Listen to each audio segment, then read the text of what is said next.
Bonjour, nous sommes le 5 mai 2021. Les chiffres de l'épidémie de Covid s'améliorent franchement en ce qui concerne l'incidence, s'améliorent nettement en ce qui concerne l'hospitalisation en médecine et beaucoup plus timidement en ce qui concerne l'hospitalisation en réanimation. La semaine passée, ce sont plus de 1200 nouveaux cas qui ont été détectés en Haute-Savoie, ce qui donne une incidence de 145 pour 100 000 habitants. Et ce chiffre n'avait jamais été aussi bas depuis début octobre de l'année dernière, soit depuis plus de 7 mois. La semaine passée, ce sont en moyenne 5 patients par jour qui ont été hospitalisés pour la Covid, ce qui nous donne aujourd'hui 29 patients hospitalisés en médecine. En réanimation, il y a 26 patients hospitalisés, dont 17 pour la Covid. Nous sommes donc plutôt optimistes pour l'hospitalisation médicale, mais restons encore réservés en ce qui concerne la réanimation. En effet, l'expérience des 2 vagues précédentes nous a montré que la décroissance n'était pas si rapide que ça en soins critiques.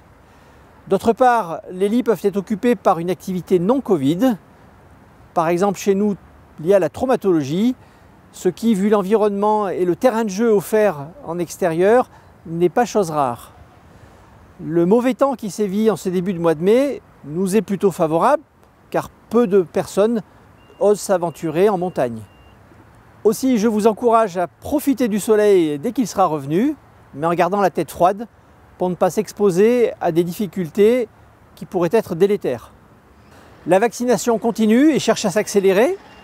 Le nombre de vaccins que nous recevons est toujours bien fourni.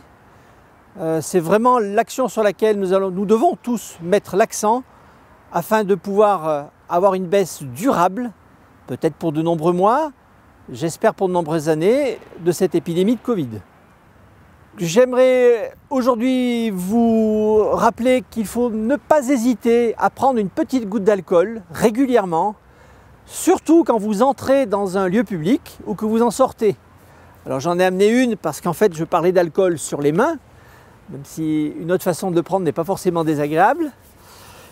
Et l'idée, c'est de prendre l'alcool sur les mains quand vous rentrez pour protéger les autres, car la transmission manuportée peut se faire par tout objet, par poignée de porte, par article que vous souhaiteriez acheter. Et la petite goutte d'alcool à la sortie, c'est pour vous-même.